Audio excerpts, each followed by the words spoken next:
Hush and shush, say nothing, for the beldam might be listening. What exactly is a beldam? Why isn't that term brought up very much in Coraline? Are spiders involved? Scorpions? Is the other mother part fairy? How are button eyes and wild eyes and one poisonous beauty potion tied together? How does the other mother change form between the Coraline book and movie, and is that relevant?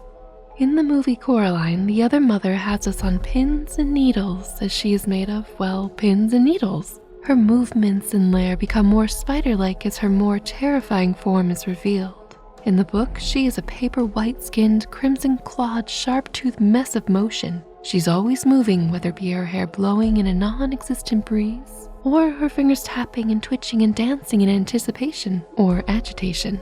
The book Other Mother looks healthier and rosier after Coraline sleeps the night away behind the mirror in the other world, almost as if she had siphoned off some life source. But as different as these other mothers are in appearance, both of these beldams have button eyes, an affinity for bugs, and an overwhelming need to consume the souls of children. Are these traits common among all beldams, and which traits track back furthest? Also, if you're curious and are thinking, my, what creepy hands those are, I invite you to check out my other channel, A Bit Late, where I've got a lot of spooky cool things and calm cozy stories a-brewin'. So what exactly is a beldam? The phrase has been around a long time and has an interesting origin story itself, even if there's not very many Google results on it. Both the Merriam-Webster and Oxford Dictionary's definition on beldam is an old woman.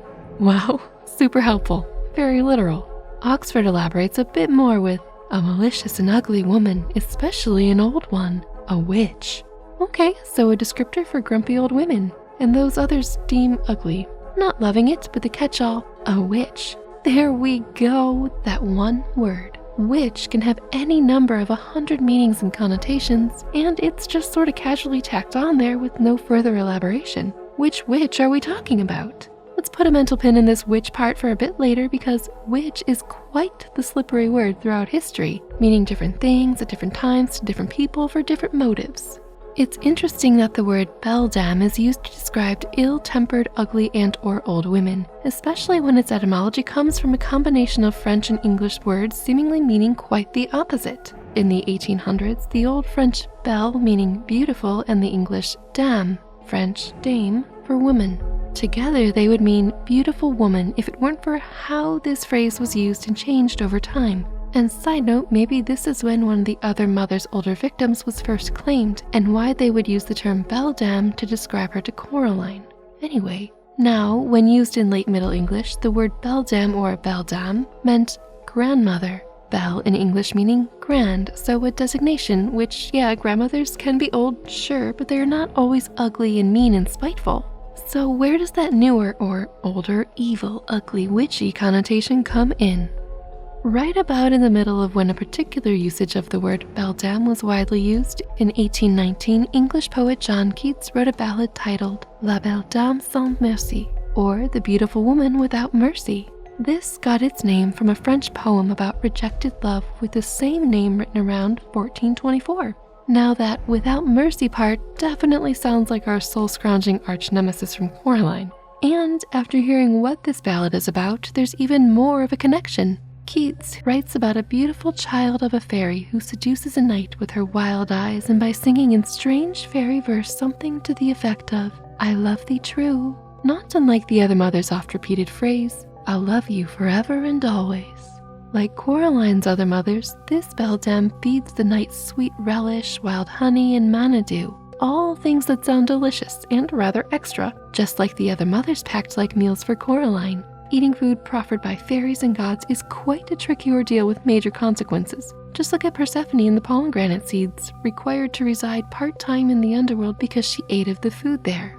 Back to the ballad, the fairy daughter and the knight end up in her elfin grot, where she cries, so he kisses her, and then she lulls him to sleep, where he has a dream of pale kings and princes, not unlike the ghost children, who warn him that La Belle Dame sans Merci hath thee in thrall. The knight wakes, up for interpretation, on a cold hillside where he forever, alone and palely, loiters forevermore. I can really see Coraline's other mother in this ballad, with the wild eyes that stand out to the knight are like the uncomfortable button eyes of both other mothers.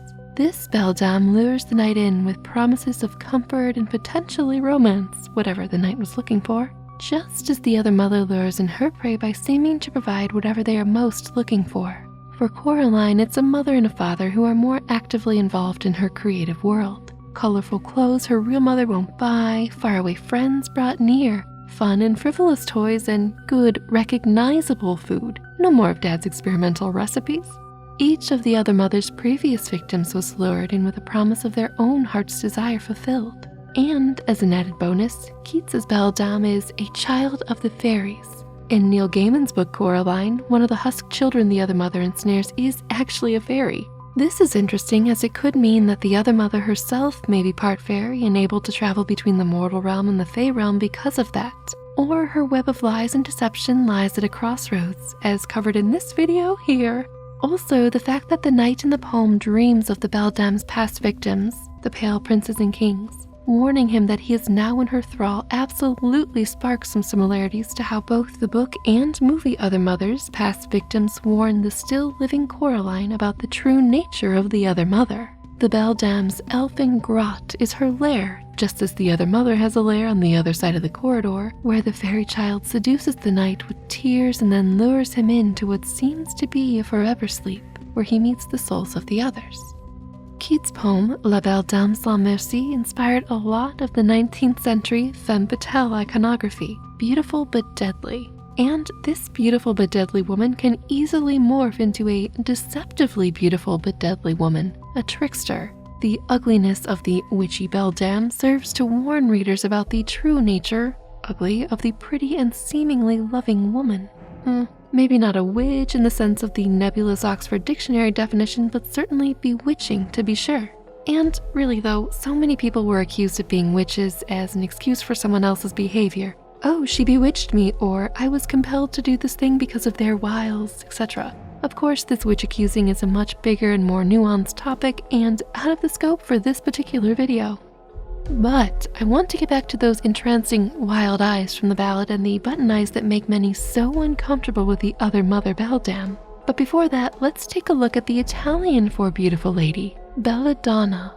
If this word seems familiar to you in a poisonous way, you are absolutely right to feel that way, and Sally would be so proud. Belladonna is a type of deadly nightshade, definitely seeing the tie-in between beautiful but deadly here, that was used as eye drops to dilate women's pupils back in the day. Yikes. Yeah, it would make them look sparkly and wide-eyed, some would say wild-eyed, like our beldam in the Keats ballad. These little poisonous drops, of course not regulated back then, would cause blindness and heart palpitations among other unpleasant side effects. Do not use them, obviously. But it's kind of poetic in a twisted way. The beldam with the wild eyes that promises love as she entraps and maybe kills the knight, kings, and princes. The beldam that makes promises of the heart as she entraps and drains the souls out of children, maybe killing them. And the belladonna that promised young women an attractive look in order to snare the attention of a love in society, only to leave them with serious harmful side effects, maybe killing them. The way each of these beldams claim their victims is through their eyes. Wild, passionate moments, sewn buttons, or self-administered poison. Eyes are the window to the soul, after all. I do love it when motifs can be stitched up neatly, but there is something else that claims a hold on the word beldam. Something that I haven't really been able to track down to a source, but I have seen traces of online. Some blogs write it as a type of forest witch who acts exactly as the Coraline beldam with regards to trapping children and playing games. But there's no information beyond what a particular writer writes. These entries are mostly from 2019 and after and don't link to any sources, so while there are a lot of details that conveniently very nearly match our Coraline other mother, like spiders, glamours, etc., there are not a lot of solid pieces or sources, which is really frustrating. But an older, quote, blog from 2010 mentions a Romanian forest spirit, a beldam named Muma Pădure, who, while inhabiting a very, very ugly body, protects the untouched forests in which they live. That's very noble. They grow to hate humans who destroy what the spirit is protecting, understandably. Muma Pădure has a girl, Fata Biduri, who is a forest girl demon that lures travelers in with her beauty, then becomes a monster once she has them, not unlike the other mother. This story is very old, and I've looked and looked for an older version of it because 2010 is not old, and the book Coraline was written before then. Alas, no dice beyond a story published in 1885 that mentions a scorpion witch who breathes fire. And yes, I'll be covering this story on the A Bit Late channel, so stay tuned there. But no specific mention of Beldam like the first story. Now, forest witches and dwellers who happen to have exactly the solution a person needs. Think the starving Hansel and Gretel who encounter a witch with a candy house, my, are a common thread in folklore and fairy tales, and perhaps that's why the other mother is so scary, even if we can't exactly pinpoint her. So that's how the other mother, the Beldam, is tied to poems, poisons, beauty glamours, fairies, mythic meals, old witches, the promise of forever and always love, and more. If you are very familiar with the Romanian Beldam stories, please do let me know in the comments below. I'd love to hear about them. And if you want the other mother to help you pick out some spiffy button eyes, check out my second channel, A Bit Late, for creepy, calm Coraline content. There's always something new and weird brewing, so join me there for calming, creepy stories, sounds, and spells. Thank you, friends and fiends, for delving into the Beldam's tricky past. Please like and subscribe and stick around for more creepy, spooky things. Goodbye.